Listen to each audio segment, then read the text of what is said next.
them, let me deliver them out from Egypt first, because I hear their cry even though they're not talking to me. Don't you understand that when there's a cry in your belly, it is something that is not articulated with a language. It's a cry and it's a sigh of, Lord, I need a change. I don't really know all there is to know about you. All I know is that I can't take this no more. I can't take the mistreatment. I can't take the abuse. I can't take these living conditions. That's what you call a cry out, Lord. And God understood that even though they were under Pharaoh's domination, Pharaoh couldn't answer the cry. All their family members couldn't answer the cry. Only God could answer the cry, because only God cares enough to read between the lines what you don't want to tell anybody. You know you come to church, but you don't really tell everybody what you're going through, because we like church people like to start judging people and judging their testimonies. You don't have no idea what I've left at home, and when I come into his house, I'm so tired because mentally I've been abused. Mentally my heart has been hurt, and I've been trying to make it on broken pieces, and I really don't have enough in me to work for the Lord. And that's why we have a lot of fights in the church, because we have people who are still hurting from what they went through in the world, and they don't have the stamina, and they don't have the know-how, nor do they have the spiritual maturity to work in the house. And so God says, that's all right. I understand I have a people for about 3 million people out here, and nobody really know how to worship like I want. They know about me, but nobody really know my name. Even though they know of me, they don't know me. Even though they know that there is something and there's a higher being, they still don't know me. Have you ever been there, grew up in church, but you can't really say that you know God for yourself?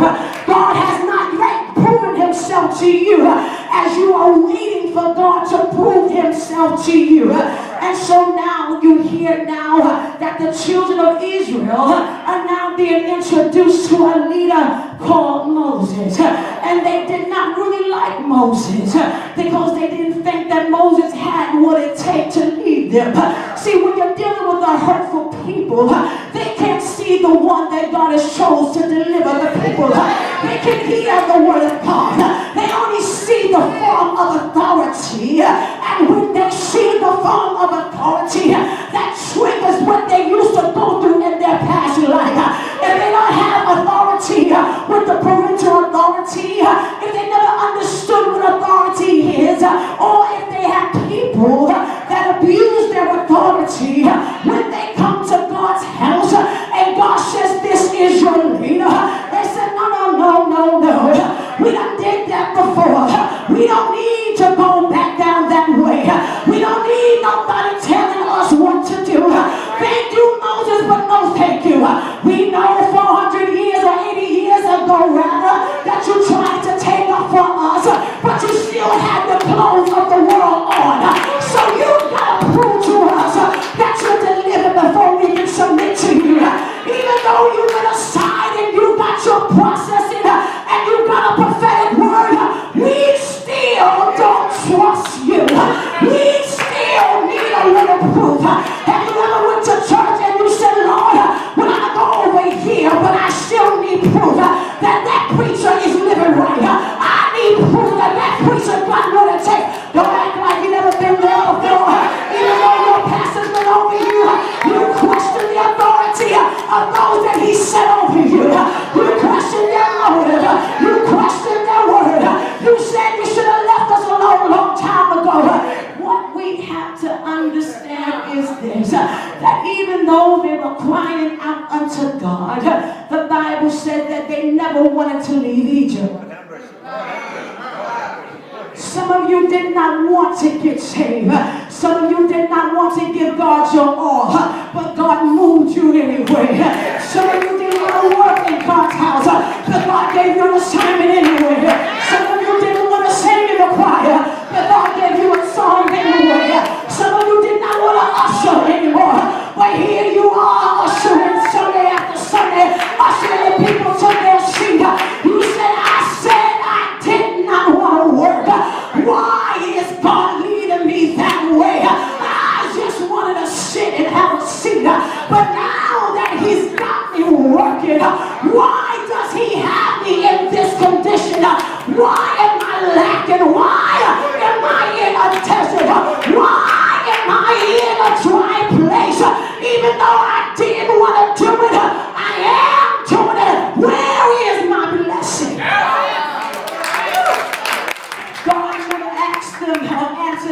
question, the Bible says they started attacking the leader.